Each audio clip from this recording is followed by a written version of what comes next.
Right now, a train of severe storms is barreling across 26 states, and if you live anywhere east of the Rockies, the next 7 days could be the most dangerous weather week of the entire year. I am not exaggerating. The Storm Prediction Center has already issued a level 3 out of 5 enhanced risk, and by Friday, we could see EF2 or even EF3 tornadoes tearing across the heartland.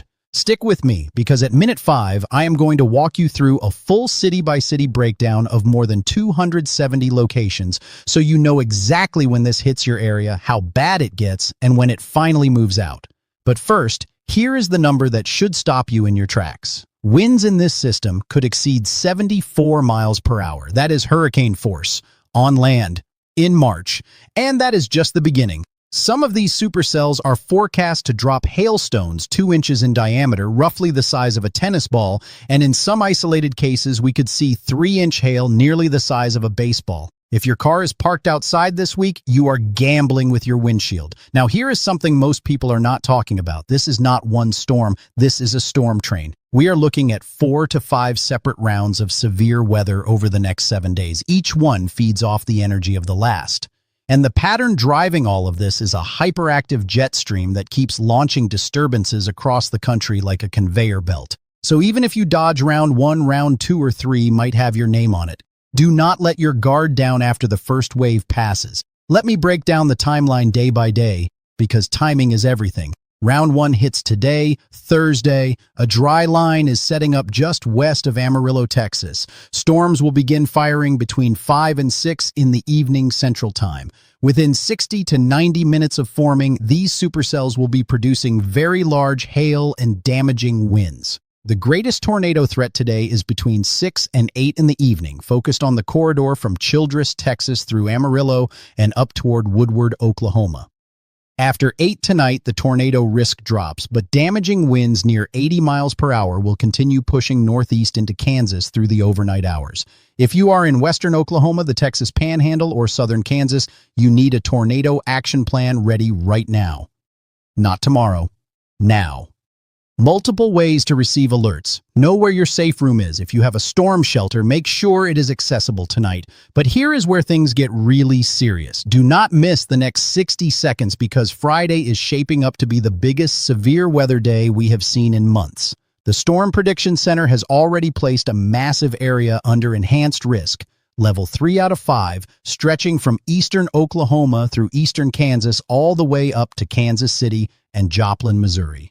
A slight risk, level 2 out of 5, fans out even wider, reaching from north of Austin, Texas to Conway, Arkansas, all the way up to Chicago, Des Moines, and Green Bay, Wisconsin. And a marginal risk extends into lower Michigan. We are talking about a coverage area that spans over 1,000 miles. Here is the critical timing for Friday. Morning showers and leftover convection from Thursday night will be clearing out through the late morning. This is actually important because the clearing skies will allow instability to rebuild. By early afternoon, the sun heats the surface, moisture surges north from the Gulf of Mexico, and the atmosphere becomes loaded. Storms will begin firing around 4 to 5 in the afternoon Friday. The initial cells will be discrete supercells, the kind that produce the strongest tornadoes. The primary tornado zone on Friday is eastern Oklahoma, specifically the corridor from Tulsa down through Oklahoma City and east toward Fort Smith, Arkansas. There is a 10% probability of a tornado within 25 miles of any point in that zone. And the Storm Prediction Center's new intensity scale shows this area has potential for EF2 or stronger tornadoes. But the northern zone is equally dangerous. Kansas City, you are right in the middle of a 10% tornado risk zone. Emporia, Topeka, Wichita, all under enhanced risk. The wind shear profile is extremely favorable for rotating storms, with strong southwesterly flow and highly curved hodographs throughout the atmosphere. If discrete supercells fire in this environment, and models suggest they will, strong tornadoes are very much on the table. By Friday evening, those discrete supercells will begin merging into a powerful line of thunderstorms. This is when the wind threat ramps up dramatically.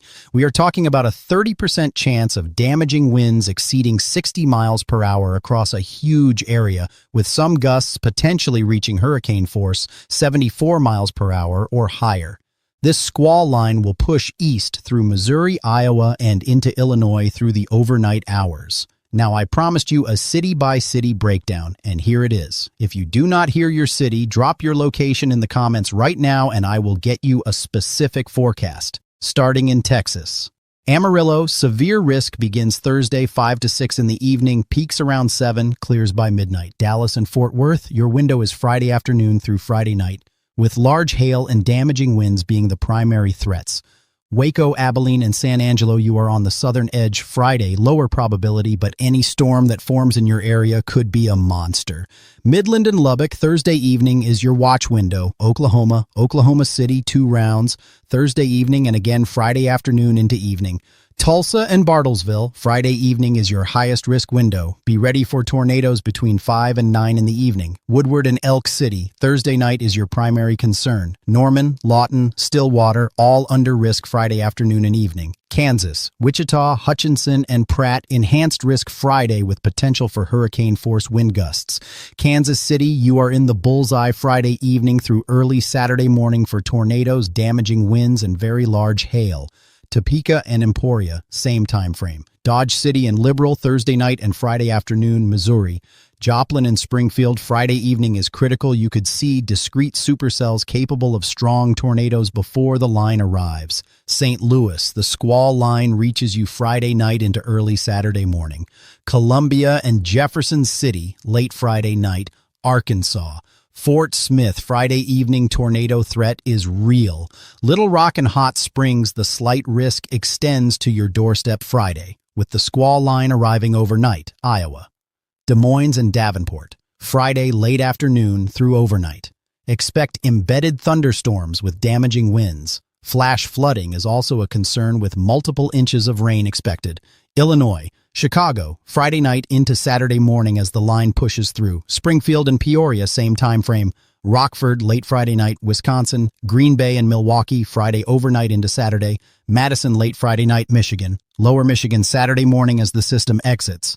Now here is what a lot of forecasters are not telling you. Saturday is not a day off. As the main system pushes east, a new round of severe storms fires up from Texas through Tennessee and Kentucky.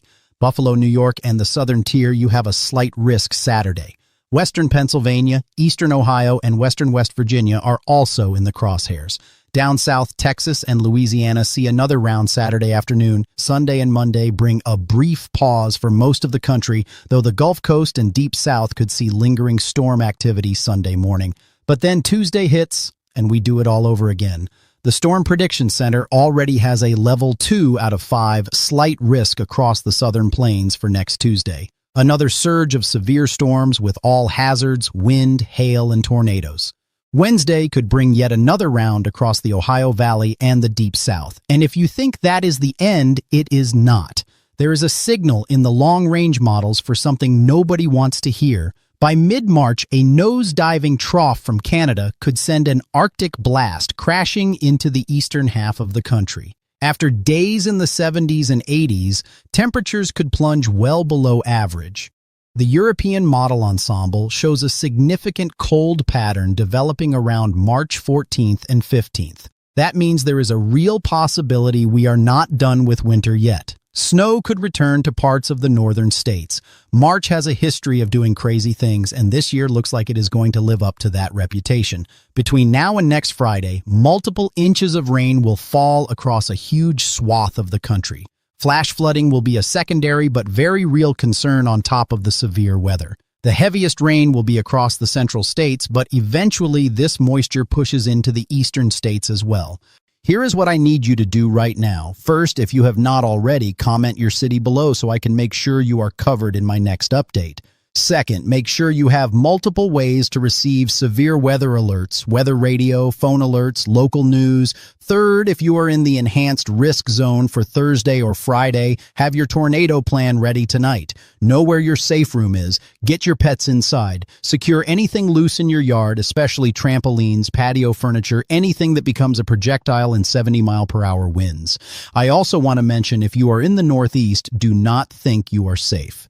By late next week, Thursday Thursday and Friday, some models are hinting at snow for parts of the Northeast as colder air begins filtering in. It is early, but it is worth watching closely. The total rainfall, the multi-day severe weather, and the possible late-season Arctic blast all add up to one of the most volatile weather weeks we have seen this year. This is not a week to ignore the forecast.